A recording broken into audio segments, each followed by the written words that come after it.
have no comment. No comment. Just here so I don't get fined. Good night.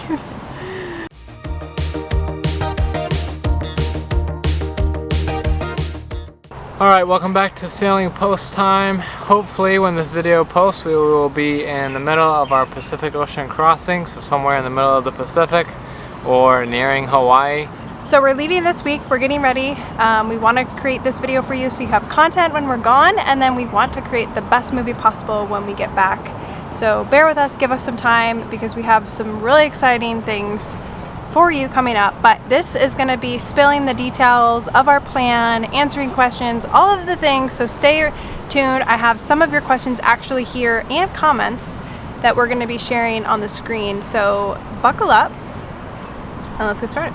Alright, so we're going to start with reading a couple comments and answering some questions. The first one is from CodeGame027. He says, y'all really should have shaken down the boat better before departure. Hindsight is 2020 though. Yeah, that's true.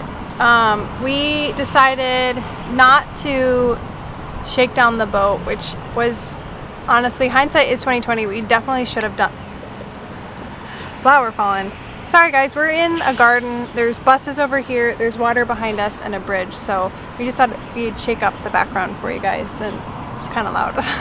So we decided not to do a shakedown cruise for a few reasons, and one of those is we do both have full-time jobs. So Seth decided he was going to go on the crossing. His mom was ready to go, but Seth needed time off of work, and it's kind of hard to ask for big chunks of time. So we just decided, all right, the boat was ready. We did take it out for like that little mini shakedown cruise with the survey.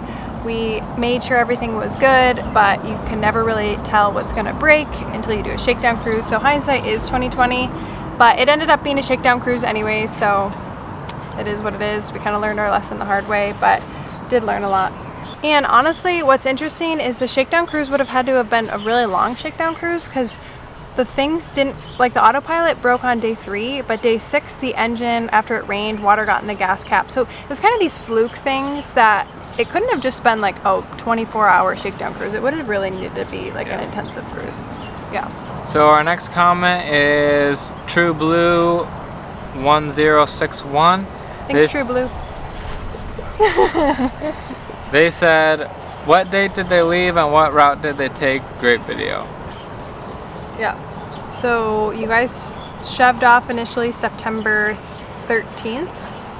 They got there on the 11th, did some like provisioning, last minute items that we had to pick up, and then they left on the 13th. Route is a good question. It has been kind of an El Nino season, so the wind has been a little bit lighter. So if you could tell in the first part of that video, wind was really light, and then when the wind finally picked up, that's when they turned around. So again, hindsight's 2020. They probably should have kept going, but better to play it safer than sorry, and honestly that's what we decided to do. But for the route, the plan was kind of to go straight across. That's kind of where the wind was, but you guys ended up staying a little bit northern. Which was the only reason we were able to turn around, is because we did kind of stay up north a little bit and didn't go as far south to the trades, because that's where the wind was looking to fill in from at the time. And so because of that, since we were 6 days out and we left from San Francisco and stayed up north, we were able to turn around and still make it back to San Francisco, or no, to LA. Which ended up being good. If they were too far south, I mean, it would have been impossible. I mean, not impossible, but it would have been much harder to like beat up the wind from like Mexico latitudes. So that is the route that they decided to take. We are, though, however, doing round 2, like we mentioned. We have a small little crew going, and Seth was able to secure leave, which is really, really great, because he was on deployment in 2020. And during deployment, you just kind of rack up leave. So he had quite a bit of deployment leave kind of racked up that he's been saving. So we get to do this together. Him and I are going with a couple other people, 1 or 2 other people, that we'll share with you when we do the video. However, we're gonna go and route. What are we thinking? It's gonna depend on the weather, but we're probably gonna try to do a straight shot from LA to Oahu.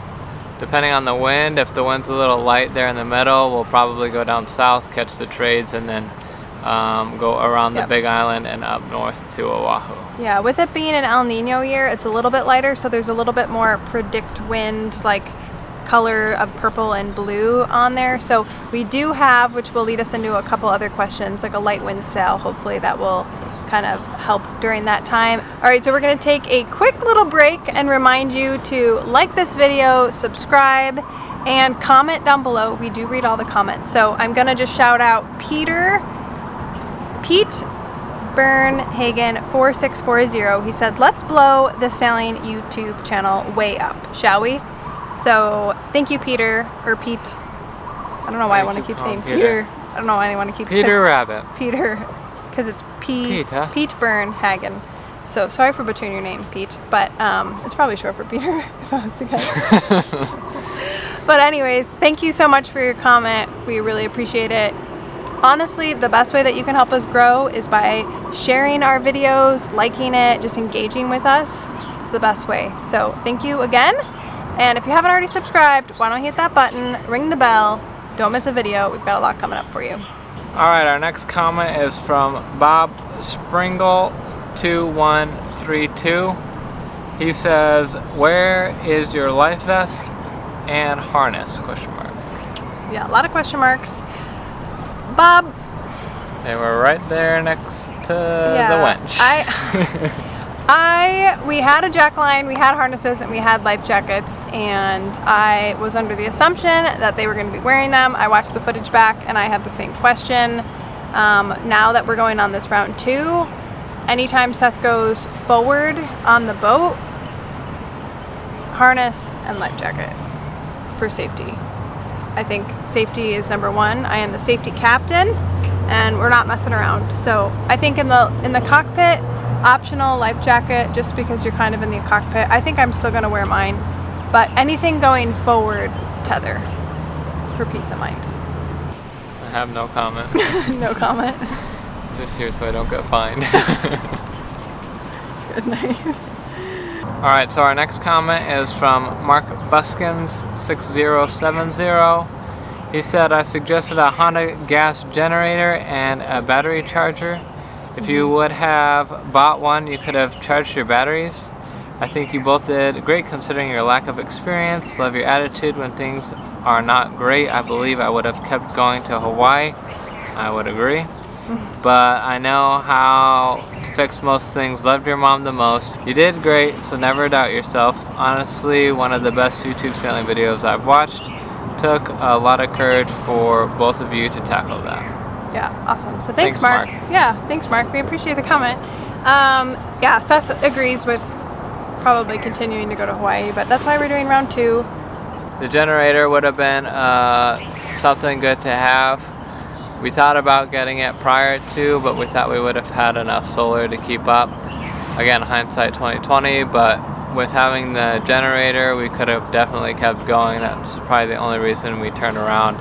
And even without it, we still probably could have made it, but yeah. That's one of the things that, since being back to California, we ended up getting a generator that's both gas and propane. 2,500 watts, I believe it is. Yeah, so we got the generator, we got the light wind sail. That way we have a light wind sail, so you don't have to use the engine if you're in super light wind. We also got the generator, so we have the alternator for power. If that doesn't work, we have the solar, and then we also have the generator. And then there's a couple other things that we did for safety that we are bringing on this trip, and lessons learned automatically purchased is Iridium Go with an external antenna. We just had the Iridium Go Extreme. Just Iridium Extreme. And it's a sat phone. And that was probably my biggest mistake of the whole thing, was we got the sat phone and it was great. I mean, we had communication, but it was pretty slow. It basically, it was expensive, and then you put the minutes on it, and unfortunately I didn't realize that for me being in the States and him calling, I was getting charged $10 a minute for every single minute that I talked with him. So he couldn't download grid files. I was trying to explain weather, but then I knew that if I explained weather for even just 5 minutes, it was $50. So hindsight's really 2020 on that one. That was probably a big mistake, but it is what it is. In the future, now we have that as that's just our backup. However, we did get the Iridium Go with the external antenna and also the data hub. That way we can like have a link where people can track and we're not just constantly sending out coordinates, but we can text and have a little bit more service and calling that's not expensive because you can call just like on your phone. It basically, you just log in using Wi-Fi and make that call, so you're not using like the satellite phone. That way we can really just engage with our parents, let them know how we're doing, and we don't have to just like constantly send coordinates. And download weather.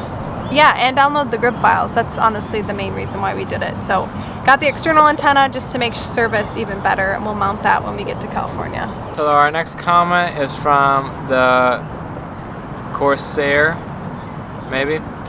He says, great job, and he's got a couple points. First, he says, get a wind vane self-steering system. 2, sort out the engine and make sure you know how to troubleshoot it, and have the tools and spares, fuel filters, etc. on board to deal with any issues that arise. 3, carry some sort of alternative power system, Honda generator. And 4, get more solar. Looking forward to the next attempt. We've already talked about all of these. So all of these are good additions. We don't have a wind vane, but we did replace the gears in the autopilot, so that should work. And if we're going with more people, it'll be easier to self-steer if we need to, if that goes out again. Engine, we figured out why that wasn't working, and we know how to maintain that, and we have extra filters, which we had before, but it was just... Yeah, I didn't know what the issue was, really, exactly. Generator we purchased, so we'll have that. And then for get more solar, the only way we could probably do more solar is if we had a big arch, and then we ended up putting solar on top of that and redid the canvas work with that. That would be a big expensive project that we're not ready to do now, especially because the canvas is in good condition and the bimini works for now. So definitely something that we'll look into doing later down the line is maybe getting one of those big arches and then being able to install more antennas and solar on top of that. That's a more permanent solution. Right now what we use for the solar on the crossing was just a temporary solution just to get us by. This next comment is from C. Morgan 4515.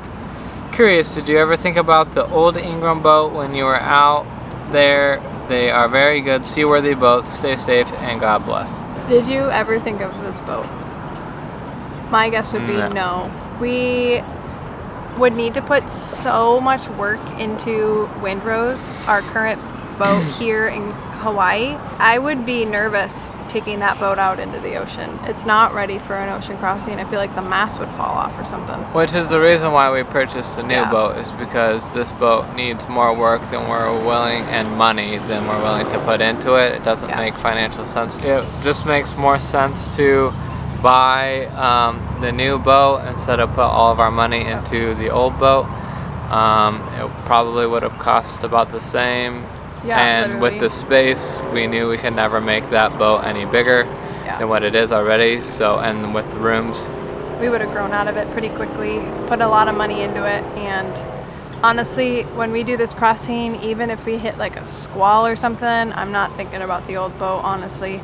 Yeah, and that leads us to, we've gotten some other comments on what our plans are with the old boat. Right now we are continuing to live in it while we wait till we get the new boat here. Once the new boat's here, we'll move all of our stuff over from the old boat to the new boat, and then we will sell the old boat and we'll just live out of the new one. Hey everyone, so we talked for about 30 minutes past what we were able to film because the camera cut off and we lost the rest of our footage. We had to cut that last segment short of the Q&A, but we have more Q&As in the future coming your way. But we gotta go because my flight is actually tonight. I leave in just a few short hours to head to California because the next video you see will be the footage that we're about to film of heading to California and bringing this boat here to Hawaii. So make sure you like this video, subscribe so that you can see our ocean crossing. So stay tuned, we've got a lot coming for you, and we'll see you next week.